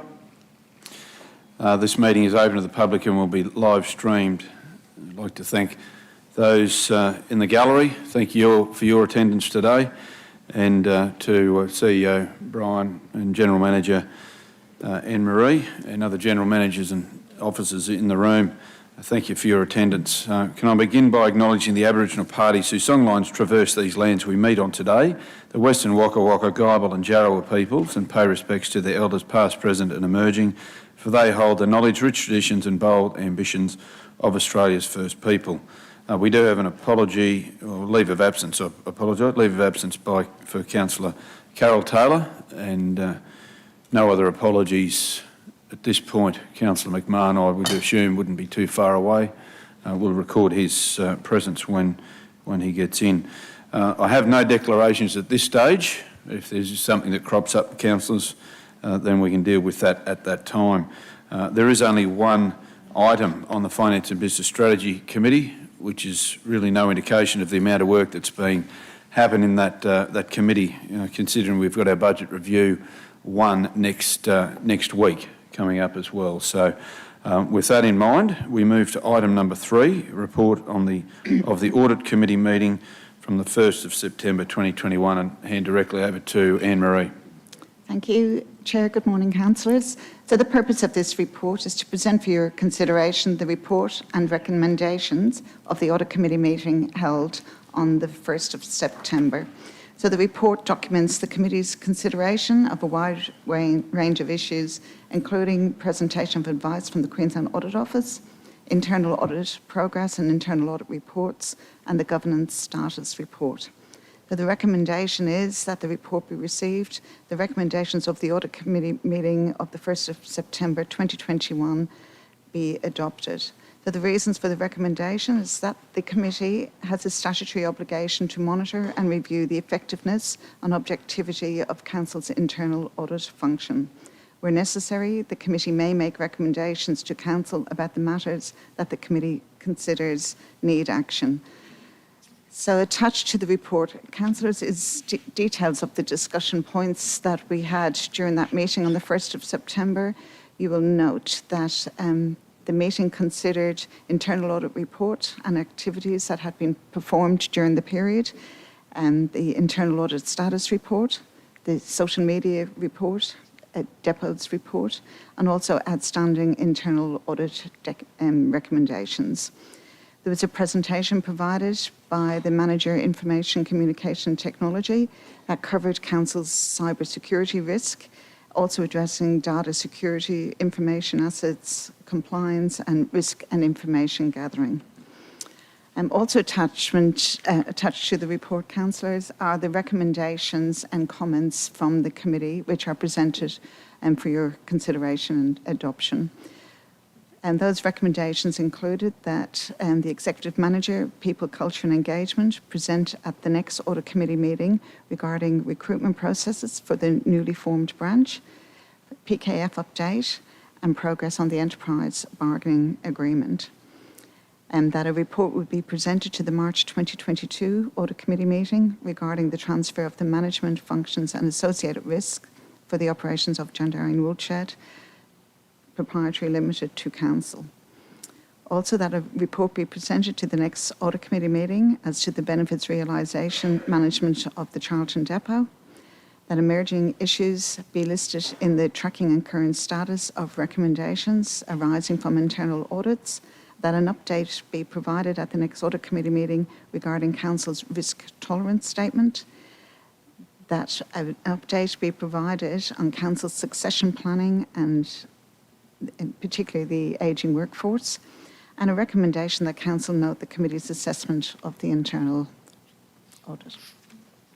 Oh, sorry.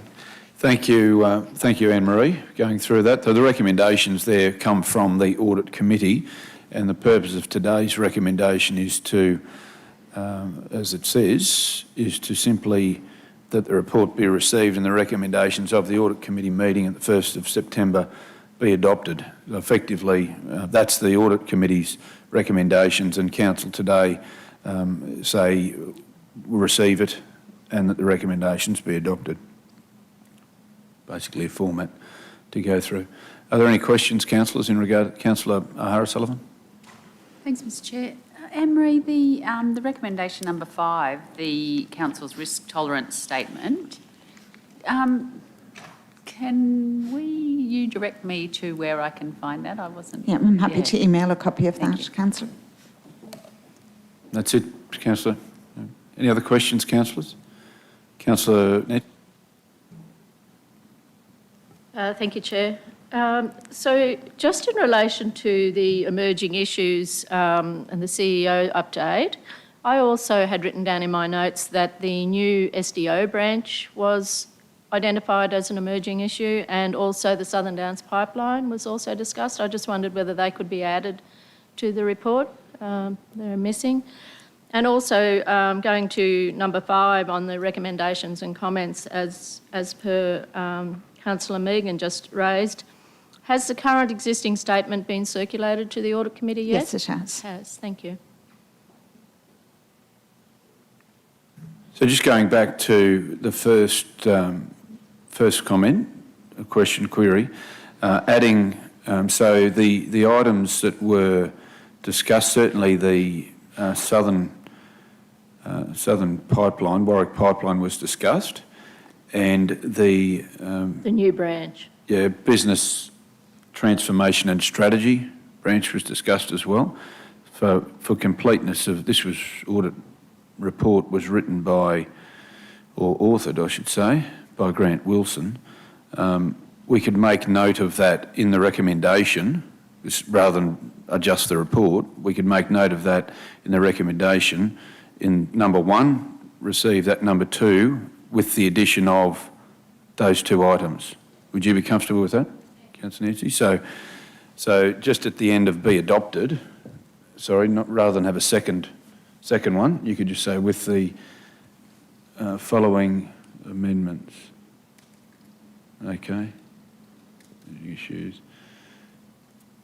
Get the titles right here. So the Southern Water Pipeline, I think it is referred to as, and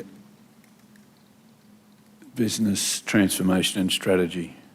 Yeah, with the following amendments emerging, and then put, if you wouldn't mind, Wendy, put include in emerging issues, those 2 dot points, and that covers it. Thanks, Councillor Summerfield. We'll add that to it. Any other questions or queries? If there isn't, there's a recommendation then before us. Now, recommendation moved by Councillor Shine, seconded by Councillor Antonio. Those in favour? No, motion's carried unanimously. That completes the Finance and Business Committee. I'll hand over now to Economic Development, the Mayor.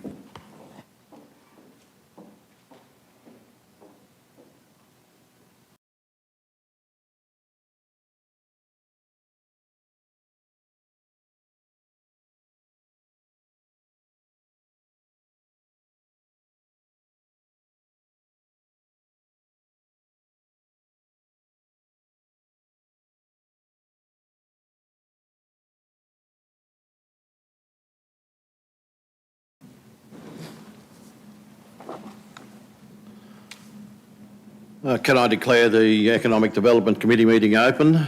Can I welcome those who are watching online?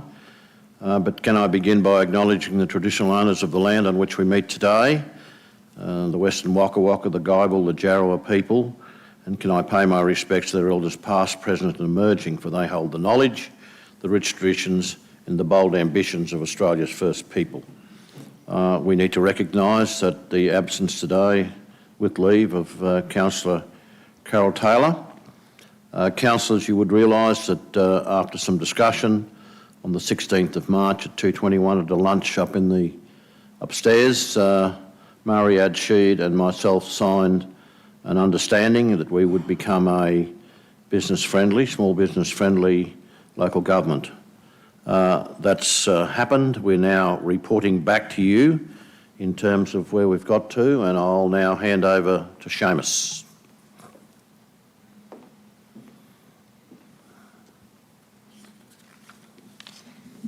Thank you, Mayor, and good morning, councillors.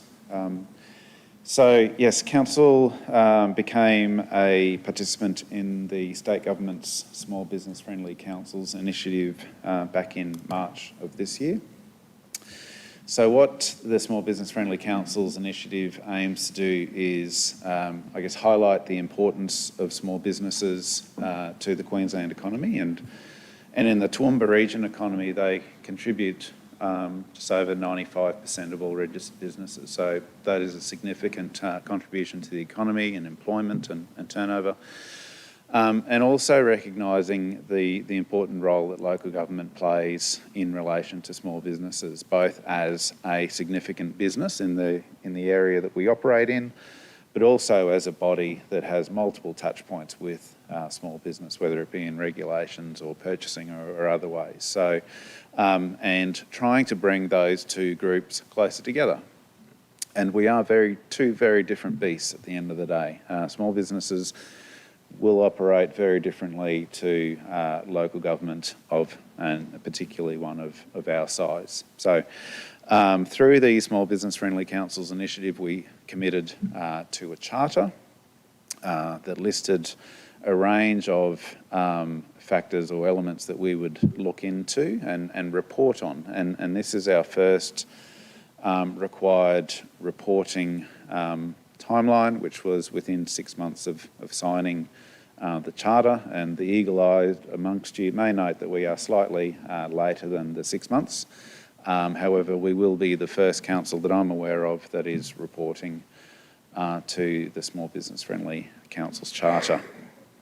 So just in terms of processes, the reporting will, once, if it is endorsed by council, will be sent through as required to the Queensland Small Business Commissioner, and then our next reporting requirement would be annually thereafter.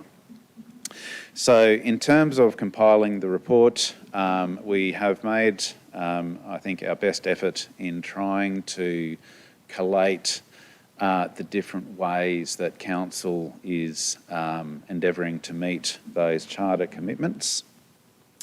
Acknowledging that we are, as I said, a very large organisation, and I'm sure that we have missed a number of things that council has done that is impacting local businesses. But again, we've made our best effort here, and what this represents and what the intention of the initiative is that this first reporting period is basically reporting on business as usual for local government, and then we will continue to identify opportunities to implement changes to the way that we do things that might make us more small business friendly. So what you're seeing before you, I guess, is what we have traditionally done. And there's a broad range of activities that we've identified in the reporting template.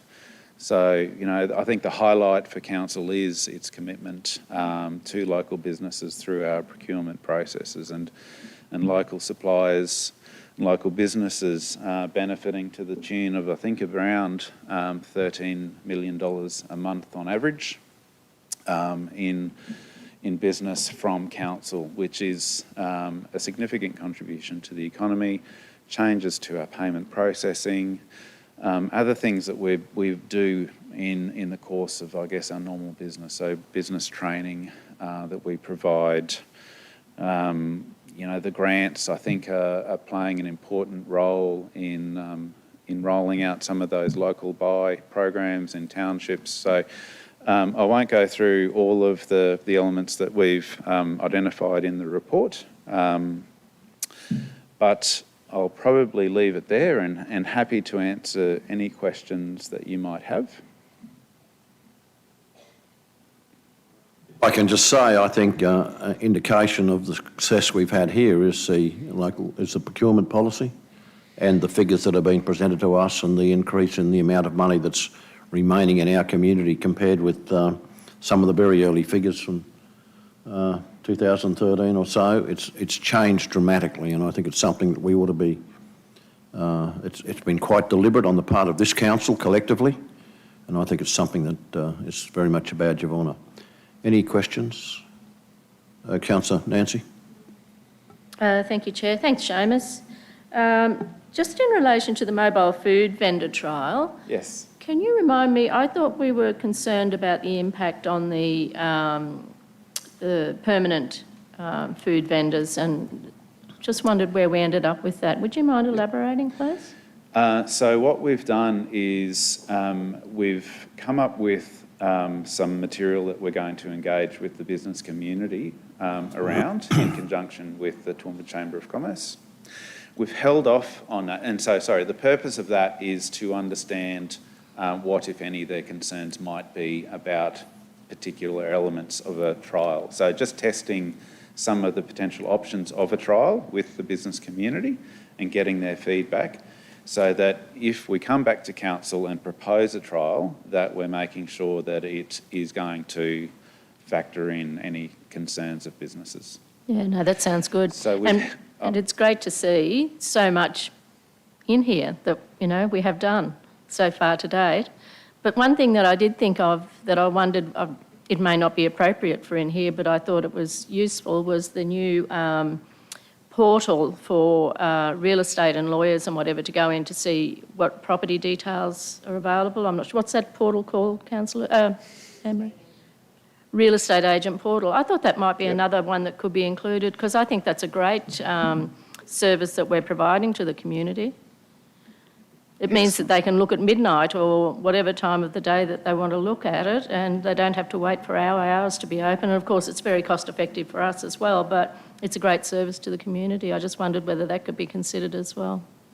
Thank you. Thank you. Yes, we'll add it. And as I said, I think because council does cover so many different services that we will inevitably miss some. So we do try and capture them, but that's a fantastic suggestion and we'll make sure we add it. Can I just simply ask, Seamus, in respect to portals, are we also promoting the portal that TISB has in terms of... and it's, I guess it's not necessarily small business, and it's probably aimed, from my understanding, at external parties coming to town, how they can use small business here locally. Are we promoting that as well? If we're going to promote the real estate agents, I suppose it wouldn't be a bad idea to keep those sort of portals rolling. Yes, we do definitely acknowledge the important role that TSBE and I guess our other economic development stakeholders play in the business space, and we provide links to their websites, etc. We are in the midst of an extensive rework of the content that we present on the economic development part of the TRC website. So I think in the coming months, you will see a significant improvement in the variety and volume of content that's presented there, which I acknowledge is probably not as good as it could be, but I'm hoping that when we finish with the review and the rework, it'll be up to scratch. Okay. Any further comments around the room? Councillor McDonald and then Councillor Von Hoff. Thanks, thanks, Mr Chair. Seamus, just in regard to a couple of things, the red tape reduction idea,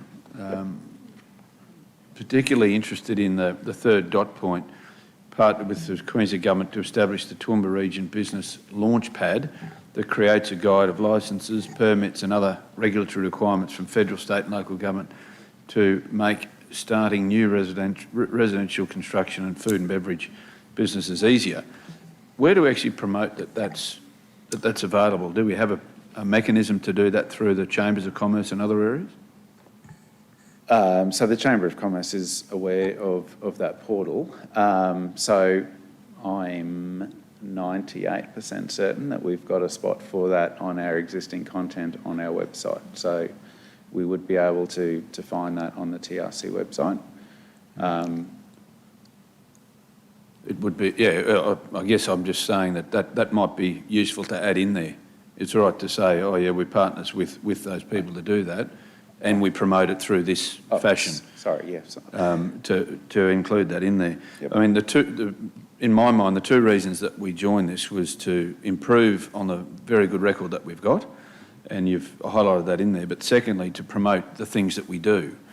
And that's what this does. This gives us an opportunity. Councillor Summerfield picked it up. That is what that does. So adding that real estate portal is a good one. Yep.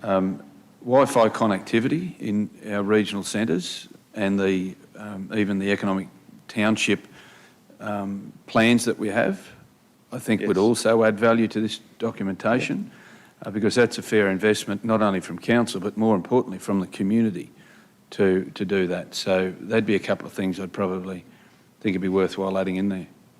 Thank you. Acknowledged. Thanks, Councillor McDonald. Councillor Rebecca. Thank you, Chair. Through you, thanks, Seamus. Similarly, I think I want to pick up on the Mayor's comments about the local supplier spend. And we've got 57% in 2020, up to 64% in 2021 financial year. And for 2022, we're sitting at 61% so far. So that's great. And I again say that I think some more nuance in those numbers would also add value, and to understand how much of the professional services are wrapped up in those numbers, because we want to make sure that we are attracting and retaining that level of professionals to Toowoomba region, and we can incentivise that right here in the local supplier component. Agreed. And I think,